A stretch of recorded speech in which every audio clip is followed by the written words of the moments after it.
Welcome back to 15 Lanes Talk Premier League Preview Show. Game Week 4. Will Arsenal, Manchester City, Tottenham bounce back from their ruins of Game Week 3? And will Manchester United, Liverpool and Chelsea keep their momentum of winning ways? Let's go!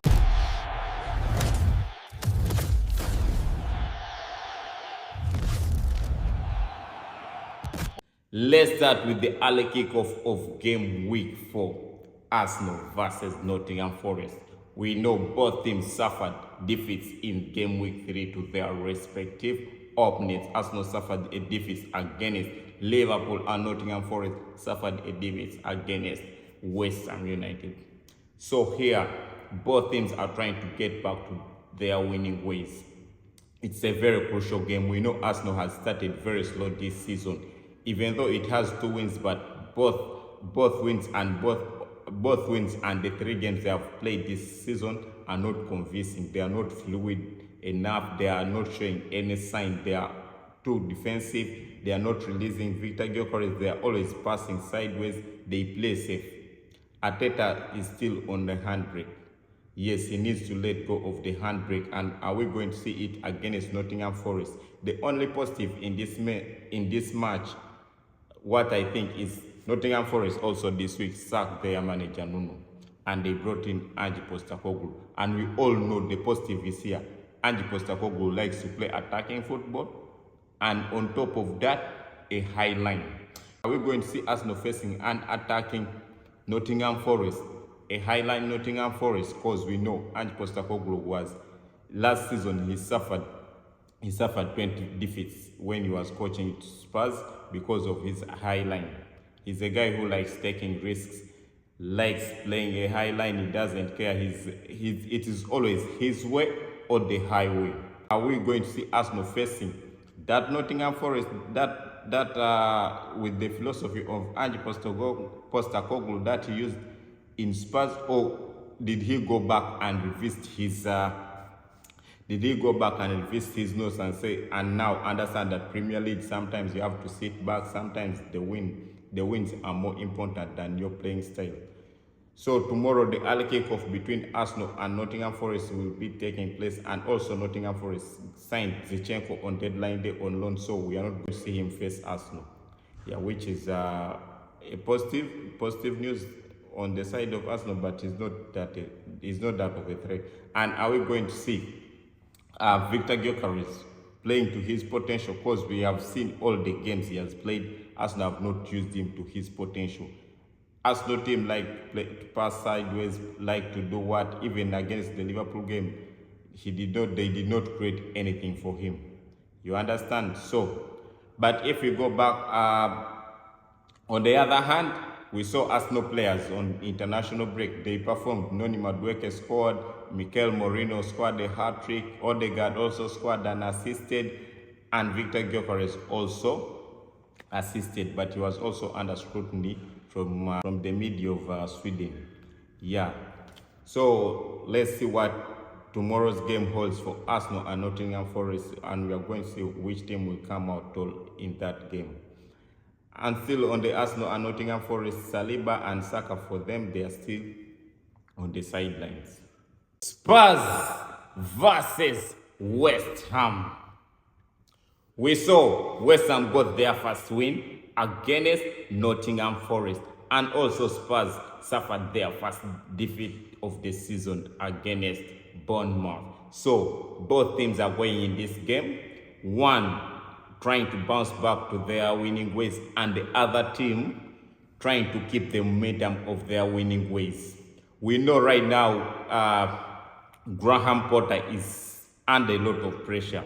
Yeah, Graham Potter is under a lot of pressure at West Ham there, because he had already suffered 8 goals. And that win to Nottingham Forest, maybe it relieved him. But I think if he loses against Spurs, we may see him leaving. Because some reports this week came out and they said Nuno, the coach of Nottingham Forest who was sacked, is up for another Premier League job. Will it be the West Ham job? Because we know, like Graham Potter at West Ham, the start at West Ham this season has been very slow. losing 2 games and getting a relief against Nottingham Forest. And on the other side of Tottenham Hotspur, they suffered a defeat to Bournemouth. Their players that in that game, Richarlison never shined. Paulinho was nowhere to be seen, and they are also going to try to get back to winning ways. So this is a London derby, Spurs versus. It's going to be a very difficult game for both teams.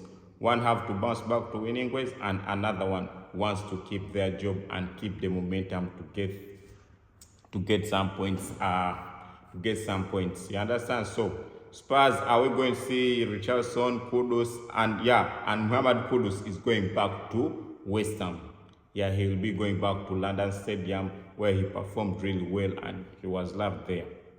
But you know, football, he had to switch sides and to aim for bigger things.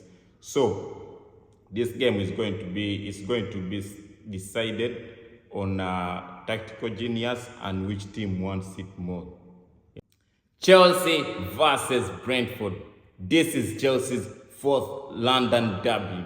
Yes, Chelsea will try to keep the momentum of their winning ways, while Brentford will be trying to bounce back to their winning ways. So this is also a very tricky game. We know Brentford has this lack of upsetting big teams. Are we going to see this when they face Chelsea? Because they are trying to bounce back to their winning ways. And we have seen Chelsea, they have been looking good of recent. Yao Pedro again, is he going to shine? Because we know Cole Palmer has been out. We don't know if tomorrow he'll be back in the Chelsea squad. And Estavio was shining also. So Chelsea at the moment, they have been looking very, very good. But they are facing Brentford. Brentford, the team also that wants to get back to their winning ways. So the game of Chelsea versus Brentford is going to be also a very tricky game in its own way. You are going to see the players who are going to shine in that game. Liverpool versus Burnley. We know Liverpool will try to keep their winning momentum going. 4 out of 4 wins. That's what they will be looking at. And Burnley will try to bounce back or to get back to their winning ways. Yes, you heard me right. And some news coming out of Liverpool, like Philpong is back on the ground and we may see him play tomorrow's game. Yes. And the biggest talking point in this game is Isak, who was signed from Newcastle for 125 million British pound record fee. But my take on Isak, I see Isak as Andy Carroll.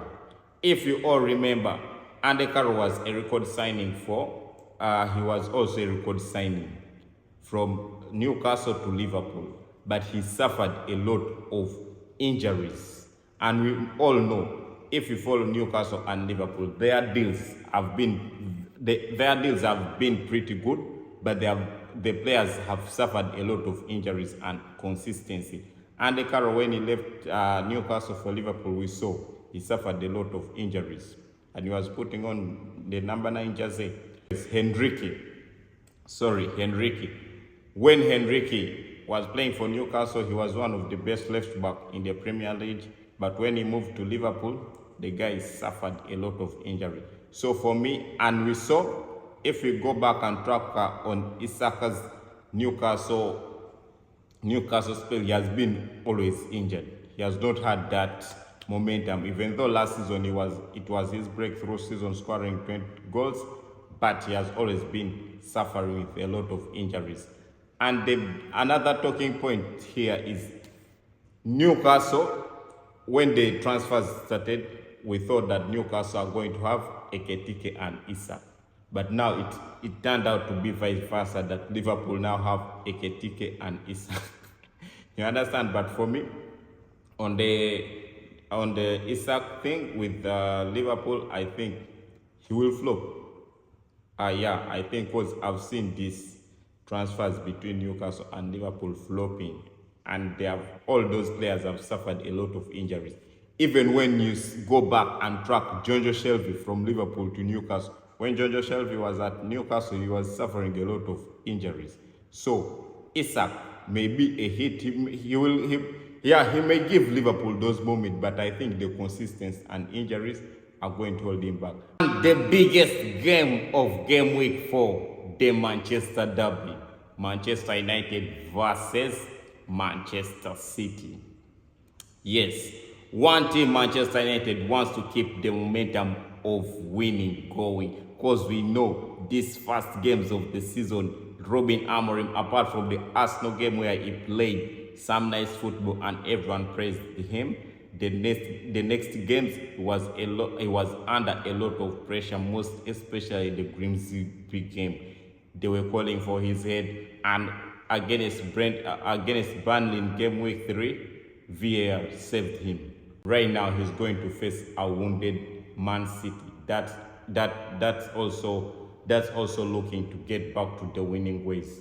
So the Manchester derby is going to be a very interesting match because Pep Guardiola is looking. He needs to get back to the winning ways, and also Manchester City. They have started slow this season already.